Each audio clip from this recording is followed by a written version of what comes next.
Hey everyone, welcome back to the channel. Let's talk about something we all wonder about: exercise. We know it's good for us, but the big question is, how much do we actually need to do each day to see real benefits? Is 30 minutes enough? Do we need to be hitting the gym for 2 hours every single day? It can be super confusing with all the different advice out there. So today, we're going to break it all down, look at what the science says, and help you find the perfect amount of exercise for your own health and fitness goals. Let's get right into it. First up, let's look at the official guidelines. Most major health organizations, like the World Health Organization and the American Heart Association, have pretty similar recommendations. For adults, they suggest at least 150 minutes of moderate intensity aerobic activity per week, or 75 minutes of vigorous intensity aerobic activity per week. They also recommend muscle strengthening activities on 2 or more days a week. Now I know what you're thinking. 150 minutes a week? That sounds like a lot. But let's break that down. 150 minutes a week is just about 30 minutes a day, 5 days a week. And that's totally manageable, right? This is often called the magic number, and for good reason. Consistently getting 30 minutes of moderate exercise most days of the week has been shown to significantly reduce your risk of chronic diseases like heart disease, type 2 diabetes, and even some types of cancer. It also helps with weight management, improves your mood, boosts your energy levels, and helps you sleep better at night. So what counts as moderate intensity exercise? Think of it as any activity that gets your heart rate up and makes you breathe a little harder, but you can still hold a conversation. We're talking about things like a brisk walk, a steady bike ride on flat ground, water aerobics, or even some vigorous gardening or housework. You don't have to be dripping in sweat and gasping for air for it to count. The key is consistency. A 30-minute brisk walk every day is far more beneficial than one grueling 2-hour gym session once a week. Now, what about vigorous intensity activity? This is where you're breathing deep and rapid, and you can only speak a few words at a time.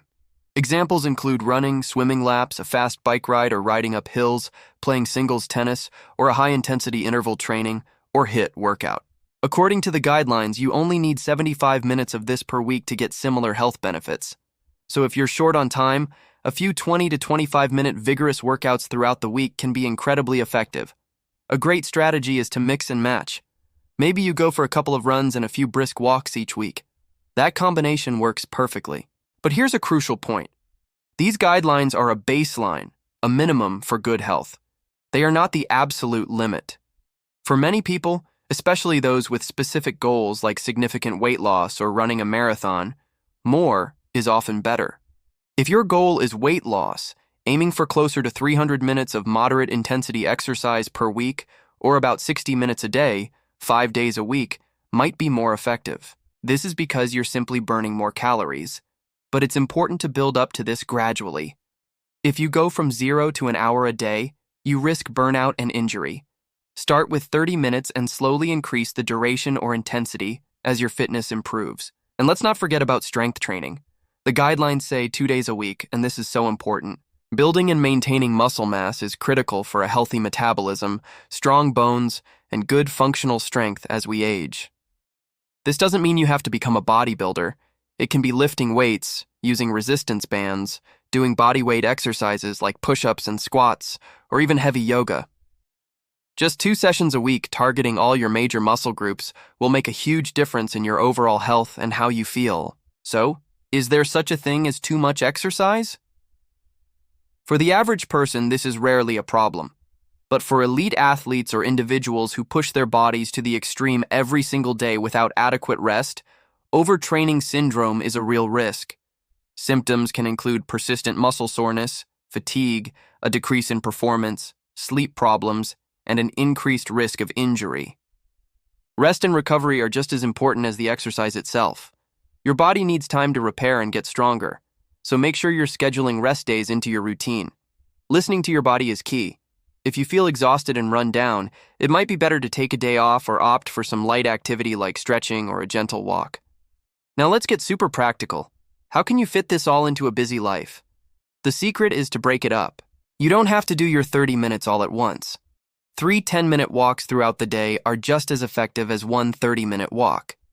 You could walk for 10 minutes in the morning, 10 minutes during your lunch break, and another 10 minutes after dinner. Find what works for your schedule. Maybe it's a 15-minute HIIT workout in the morning and a 15-minute walk in the evening. Park farther away from the store. Take the stairs instead of the elevator. Have walking meetings. Every little bit adds up and contributes to that weekly goal. The most important thing to remember is that the best exercise is the one you actually enjoy and can stick with. If you hate running, don't force yourself to run. Maybe you love dancing or hiking or playing a sport. Find activities that feel like fun, not a chore. When you enjoy what you're doing, you're so much more likely to be consistent, and consistency is what truly delivers long-term results. So, to wrap it all up, what's the magic number? For general health, aim for at least 30 minutes of moderate exercise most days of the week, plus 2 strength training sessions. If you're short on time, a few 20-minute vigorous workouts can also do the trick. If you have specific goals like weight loss, you might benefit from increasing that duration to 45 or 60 minutes a day. But remember to start slow and build up gradually.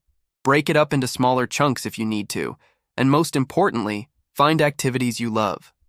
Don't get too caught up in hitting a perfect number every single day. Some days you'll have more energy than others.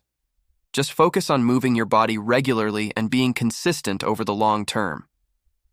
That is the real secret to unlocking all the amazing benefits of exercise. Thanks so much for watching. I hope this cleared things up for you. What's your favorite way to get your 30 minutes in? Let me know down in the comments. And if you found this video helpful, be sure to give it a thumbs up and subscribe for more health and wellness content. See you in the next one.